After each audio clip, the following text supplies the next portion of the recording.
मैं सिर्फ 13 साल का था जब ये घटना हुई। मैं सितंबर की छुट्टियों में गांव अपनी दादी के पास गया था और एक दिन मेरे अंकल और मैं आग जलाने के लिए पास के जंगल से लकड़ी काटकर वापस आ रहे थे।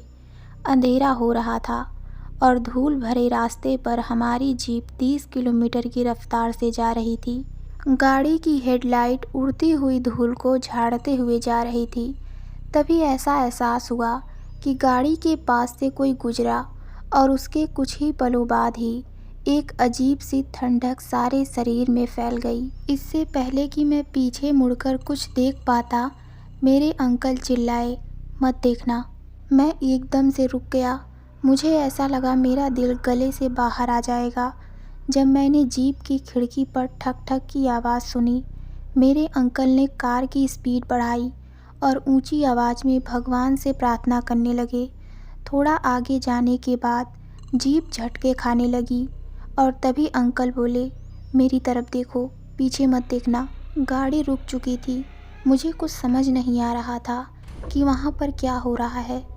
मुझे सांस लेने में मुश्किल हो रही थी। मैं चिल्लाना चाहता था और मैं ये चाहता था कि ये सब जल्दी ख़त्म हो जाए। अब सड़क के बीचों बीच गाड़ी रुकी हुई थी और आसपास अंधेरा और पेड़ ही था। सड़क पर सिर्फ जीप की हेडलाइट की रोशनी ही थी। बाहर ठंड थी पर गाड़ी के अंदर थोड़ी गर्मी थी। बाहर डरावना सन्नाटा था पर सन्नाटे को तोड़ रही थी अंकल के मुंह से निकल रही प्रार्थनाएं। उनके हाथ में अब कोई लॉकेट था जो शायद उन्होंने गाड़ी बंद होने के बाद निकाला था। उस सड़क पर सिर्फ हमारी गाड़ी थी क्योंकि गांव जंगल के पास होने के कारण सड़क से मुश्किल से ही कोई गुजरता था। अंकल की आंख बंद थी क्योंकि कुछ प्रार्थनाएं कर रहे थे, पर मैं सिर्फ सामने देख रहा था, सुनसान सड़क की तरफ, जहां से मुझे लग रहा था कि अभी कुछ अनजान चीज़ अचानक से आएगी और सब खत्म हो जाएगा। लेकिन ये सब इतनी जल्दी खत्म होने वाला नहीं था। समय बढ़ने के साथ साथ मेरे दिल की धड़कन भी बढ़ रही थी, पर दूसरी तरफ अंकल की प्रार्थना की आवाज़ धीमी हो रही थी। फिर एक समय ऐसा आया जब उनकी प्रार्थनाओं की आवाज़ सुनाई देना बंद हो गई।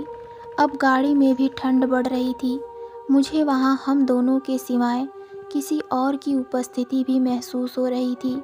अब तो ऐसा लग रहा था कि सब धुंधला हो रहा है। मेरा शरीर बहुत हल्का हो गया था और दिल की धड़कन पूरी बॉडी में महसूस हो रही थी और फिर धीरे धीरे सब गायब हो गया। जीप सुनसान सड़क पर चल रही थी, पर अब यहाँ पर पहले से कम अंधेरा था। शायद आसपास के पेड़ों के कम होने का कारण जंगल के पीछे रह गया था। गाड़ी में अब पहले जैसी गर्मी थी और रेडियो पर प्रार्थना की धीमी आवाज़ आ रही थी, जैसे कोई बहुत दूर से उन्हें बोल रहा हो। मैं अपनी सीट पर बैठा रेडियो को घूर रहा था और अंकल ने मुझे देखकर बोला, "मैं तुम्हारी दादी से कहूँगा कि हमारे लिए प्रार्थना करें ताकि वो दुष्ट हमारे चेहरे को भूल जाए।"